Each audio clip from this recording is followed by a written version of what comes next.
Welcome to the channel and welcome to today's run through of all the latest Manchester United news and transfer updates, keeping you right up to date with everything.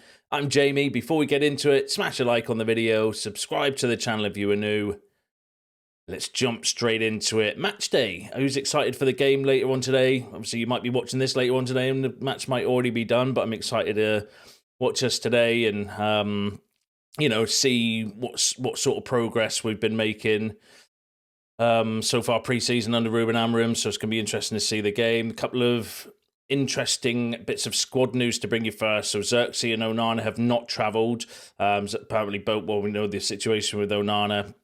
Picked up a hamstring injury, going to be out for a few weeks. Xerxes apparently just a knock or something not considered serious. Both are still due to go on the tour of the States, but that's a bit of a blow. So I was looking forward to see the Xerxes Cunha link up to see how that would be up front. So that's a little bit of a blow for today, but it's pre-season. It is what it is. It's only a game to get the fitness in, get your rhythm, and hopefully start seeing some progress from the style of play and seeing the system and bits as well. Interestingly, though, as well, Vitek did not travel with the squad. Now, all the reports over the last couple of days have been that Vitek might be given the opportunity in pre-season to see whether he's ready. But then we had Laurie Whitwell and people like that saying that actually no, people in the club don't see him as necessarily ready to take up to make the step up just yet. And then we had the rumours that he might be sent out on loan again as well, so maybe there's something to do with that. But Vitek hasn't travelled with the squad neither, but we'll wait and see what happens regarding that situation. But give us your thoughts on that firstly in the comments below. Now let's go through the news. So let's go through the latest on Bryan Mbeumo. Obviously, big day yesterday. Got the confirmation from David Ornstein that the deal had been accepted by Brentford. Got the here we go from Fabrizio Romano as well. So loads going on yesterday. The latest there, David Ornstein said that Bryan Mbeumo expected to undergo his medical this weekend ahead of completing his transfer from Brentford to Manchester United. Agreement reached between United and Brentford today after weeks of negotiations. Deal for 25-year-old worth maximum of £71 million. So the expectation is that he's going to have his medical today, completed tomorrow, I believe, and then hopefully all done and dusted in time to be on the pre-season tour of the States with the rest of the squad and the rest of the players as well. So yeah, no doubt we will finally see the photo of him signing his contract or in a shirt, so I can feel a lot more happier around the situation. But give us your thoughts and feelings on Mbeumo in the comments.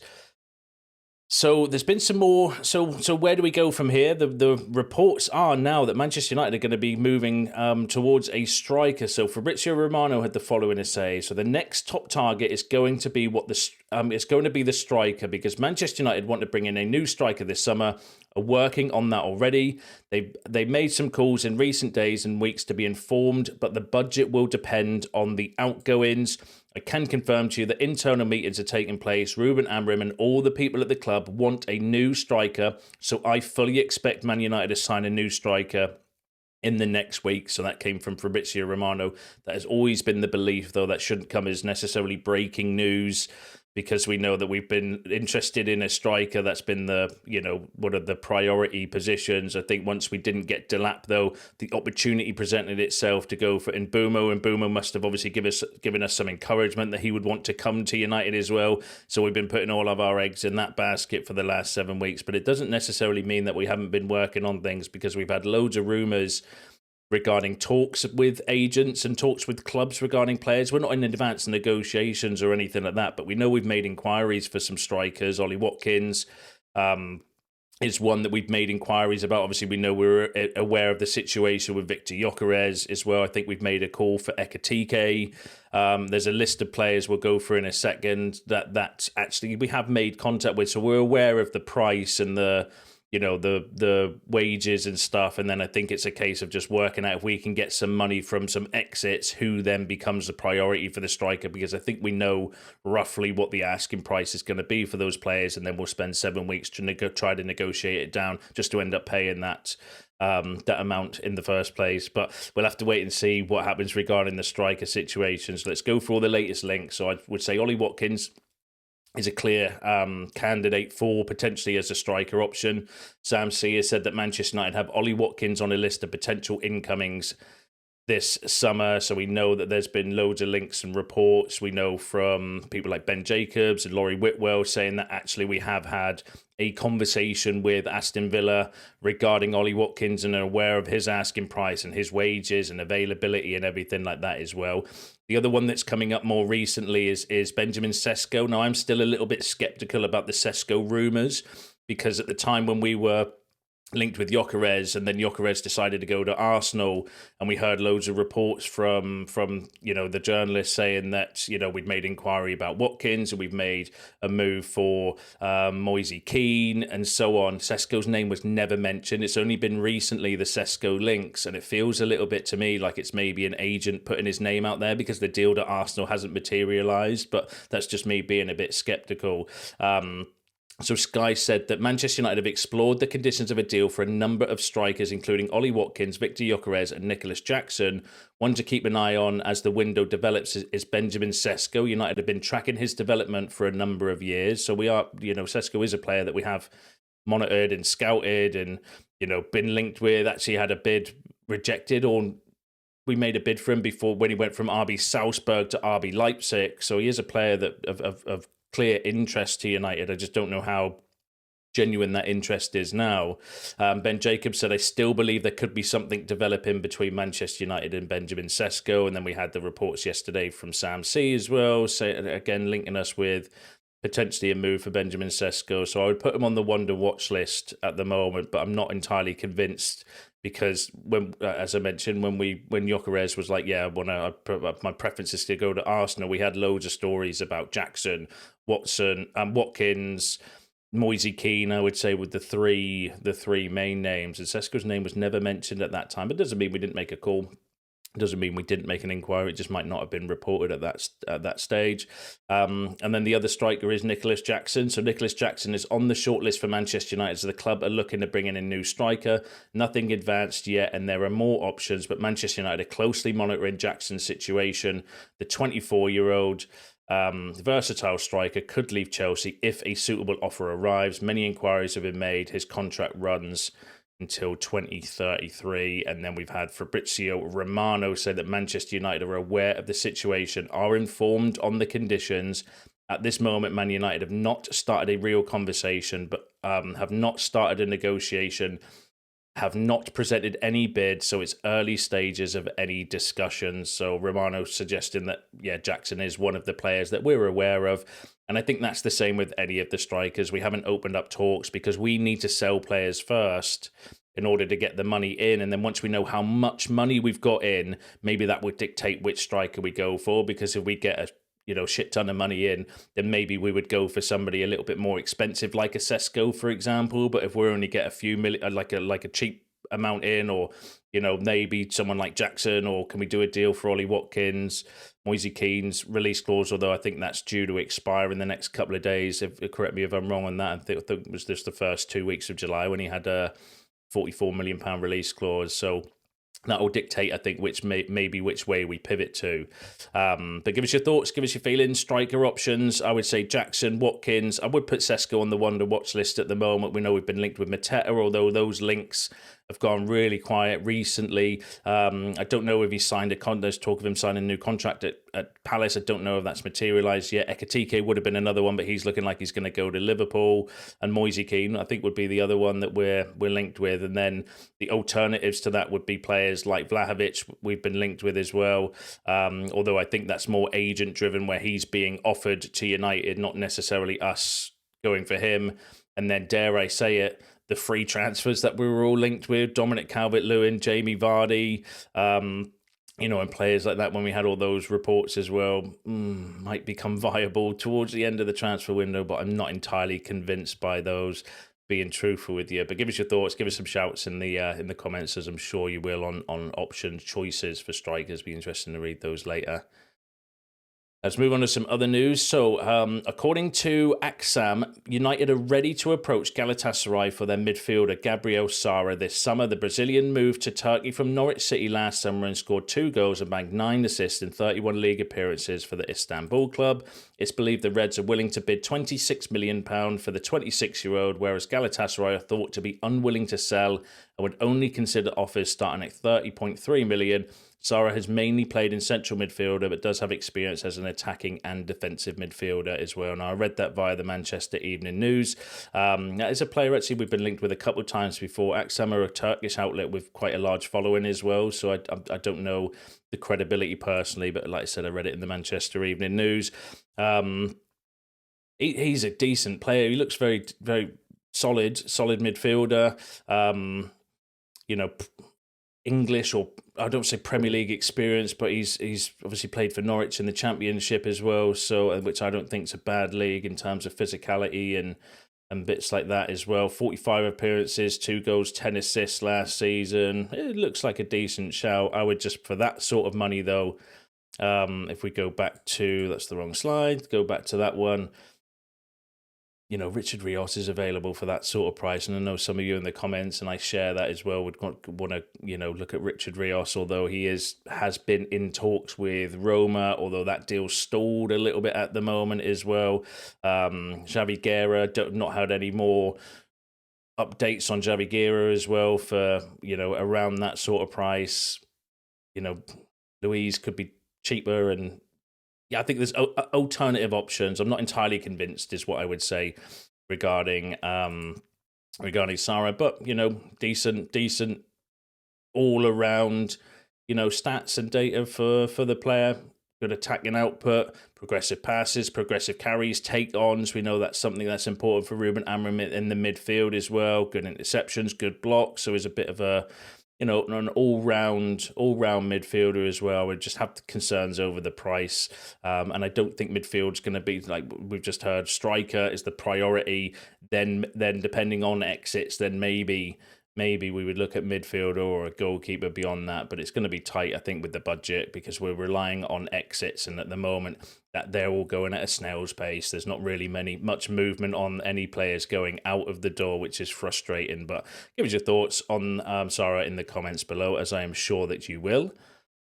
Another player actually that we've been linked with quite a lot over the last couple of days by credible sources as well. So Laurie Whitwell, for example, is Helland. So Manchester United are contemplating whether to lodge a formal bid for Eivind Helland after head coach Ruben Amorim upped the ante in his pursuit by sending scouts to watch the brand start in action in a victory over Viking last weekend. Manchester United are showing genuine interest in signing Helland, and influential figures behind the scenes are trying to decide whether he is ready to complete an eye-catching move to the Premier League after showcasing plenty of promise in the early stages of his career. A bid in the region of £7 million would be enough to persuade Bryan to sanction his departure ahead of the transfer window slamming shut. Now, that came from Danny Jones and Dean Rust, who are actually decent sources as well, and we've heard from like Laurie Whitwell, people like that as well, regarding this young developmental up-and-coming defender. He actually looks pretty solid as well. Not a bad shout. And this is the one area I've said before, but I think this is the one area where actually I like what the club are doing in this regards, bringing in these players. Diego Leon, there was updates yesterday regarding him and how he's fitted in so far behind the team, been given a squad number now as well. There's a couple more updates we'll go through on him in a second.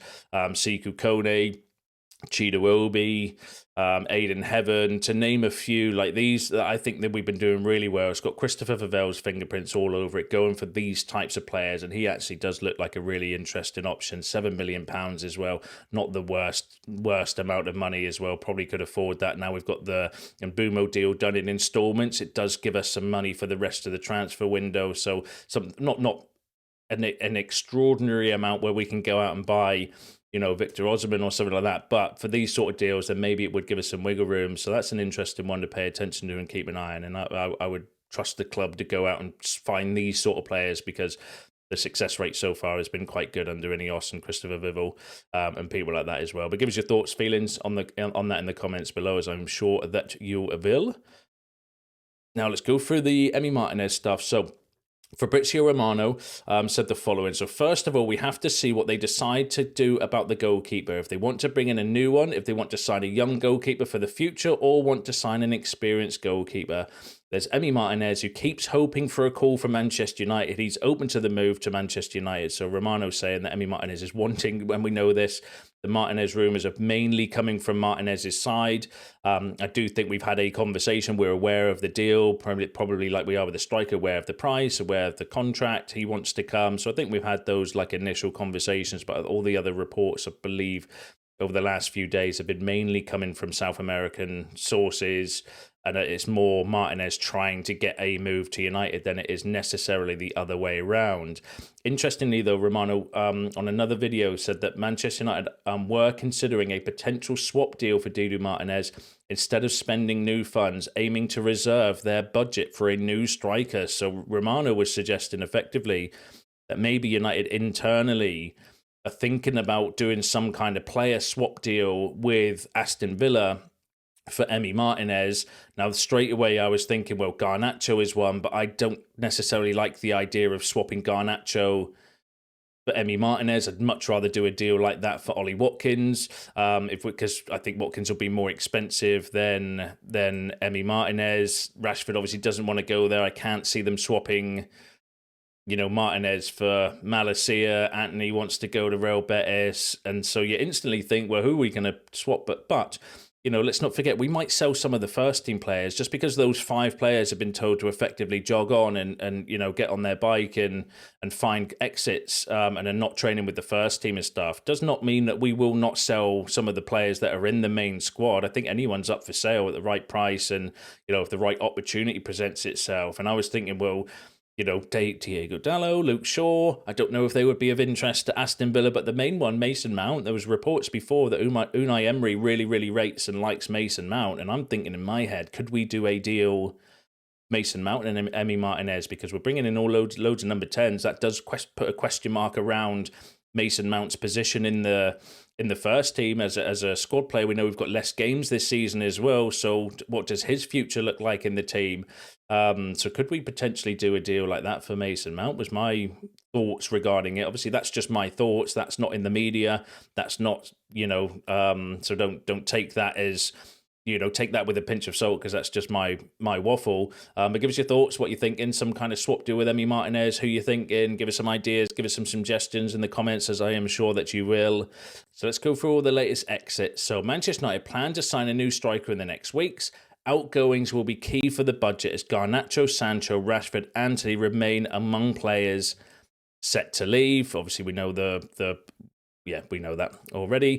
Rashford, Alejandro Garnacho, Antony, Jadon Sancho, and Tyrone Malacia being told they must train separately from Amram's group and only arrive at Carrington at 5 p.m. after the first team have left.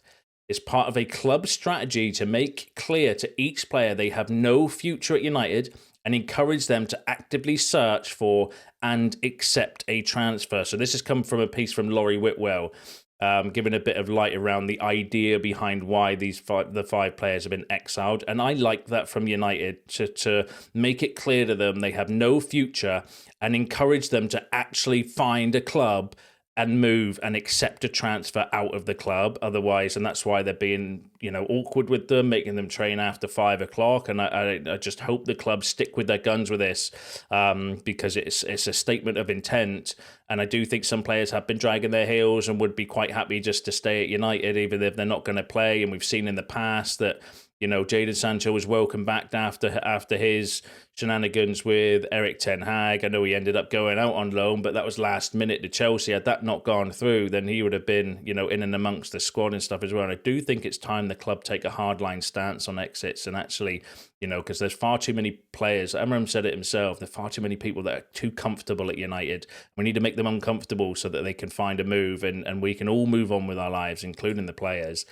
But Laurie went on to say that not everybody at United agrees with the decision to limit their access to evening hours. However, given the relationships they have with people at the club, there is also the fear that ostracising them lowers their value in the transfer market, an awkward look at the time when ordinary workers are being laid off to cut costs. I can agree with that, I think, with what Laurie Whitwell's saying there, but interesting as well. Not everyone agrees with the decision to limit the access. However, given the relationships they have with people at the club as well, so obviously they're going to be friends with people, and that's why they don't want them around the first team and the first team squad and the first team players. But then also Laurie said the benefit from United's perspective is that this hardline approach shows Amram's standards are being enforced to the fullest extent.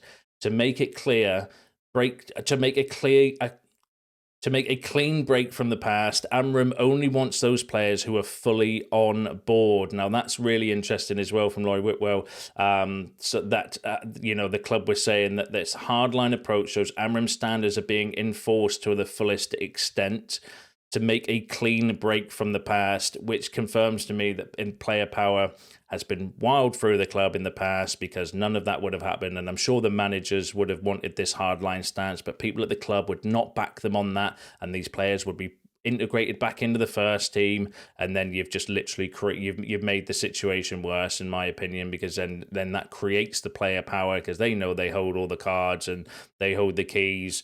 And I like the club for backing Ruben Amram on this. Whether it's the right or wrong decision, we'll all agree or we'll all disagree on that, right? But the reality is, these are the standards. This is my expectation as a manager for the players to do. And if they're not following that or meeting that expectation, then they shouldn't be as part of the team. And we should back the manager on that as well. So I like this from the club personally, but I know some of you will have different feelings on that in the comments. So let me know what you think about that in the comments below.